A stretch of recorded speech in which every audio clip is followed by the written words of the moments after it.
তফসিল ঘোষণার এই নির্বাচনের যখন আপনার নমিনেশন উত্তোলনের শেষ সময় আয় প্রচারণা ঠিক 1-2 দিন আগে পীর সাহেব চরমনাই এই সমঝোতারে প্রত্যাখ্যান করছেন।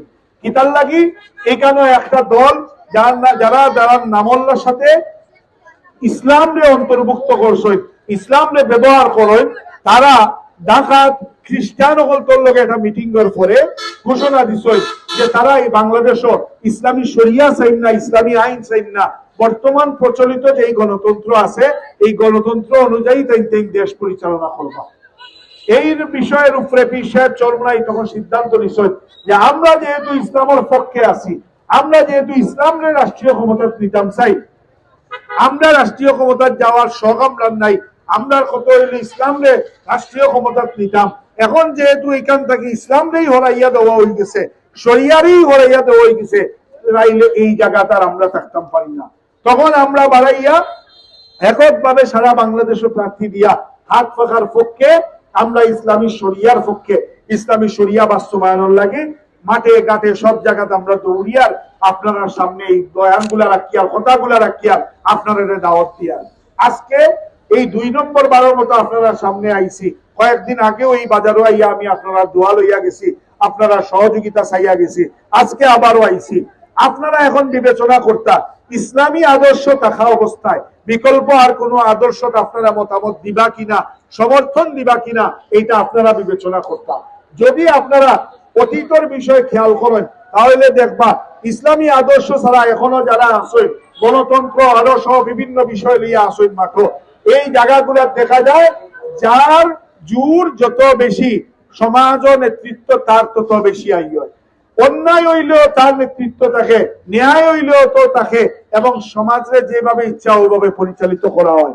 এর লাগে ইসলাম যখন আয়, ইসলাম যখন থাকে তখন কিন্তু আর এই সব সুযোগ থাকে না। রাষ্ট্রের প্রধান এবং সমাজের একেবারে নিম্ন শ্রেণীর মানুষ সবার অধিকার সমান থাকে, সবাই এক সমান অধিকার পায়, সবার লাগে আইন সমান থাকে। আমরা দেখি অনেকে অনেক সুন্দর সুন্দর কথাবার্তা কই, আমরা ভালো লাগে আমরার কাছে, কিন্তু আমরা আশ্চর্য হই তখন যখন দেখি এক এক প্রার্থী তার সাথে আইন গিয়া বক্তব্য দেন যে আমরা এই সমাজ থেকে চাঁদাবাজি তুলে নিব, আমরা এই সমাজ থেকে মাদক তুলে নিব, আমরা এই সমাজ থেকে দুর্নীতি তুলে নিব। কিন্তু তাই যে মঞ্চ বইয়া বক্তব্য দিরা, ওই মঞ্চের মাঝেও মাদক সম্রাট হল বয়াত থাকে। তাই যে মঞ্চ বইয়া বক্তব্য দিরা, এই মঞ্চের মধ্যেও চাঁদাবাজ হল তোর সরকার থাকে। এই সকল দ্বিচারিতা, এই ধরনের দ্বিমুখী আচরণের মাধ্যমে আর যাই হোক একটা রাষ্ট্র সুন্দরভাবে, একটা সিলেট সুন্দরভাবে চলার সুযোগ নাই। আজকে আপনারা সামনে যে মার্কা লইয়া আমরা আইছি, এটা হইলো হাত পাখা। এই হাত পাখার অতীতে আলহামদুলিল্লাহ দুর্নীতির কোনো অভিযোগ হাত পাখার উপরে নাই, এই হাত পাখার উপরে চাঁদাবাজির কোনো অভিযোগ নাই। আমার কোন সহযোদ্ধা জীবনে আপনারা তুকাইয়া পাইতা নাই যে আপনার কাছ থেকে 1 পয়সা কেউ চাঁদা করছে, চাঁদা নিছে, আপনারা কেউ 1টা পয়সা ঠকাইছে। আমরা এই ইতিহাস নাই এই দেশের মাঝে 5 আগস্টের আগে বা পরে কোন সময় আমরা 1 পয়সার দুর্নীতি করছি।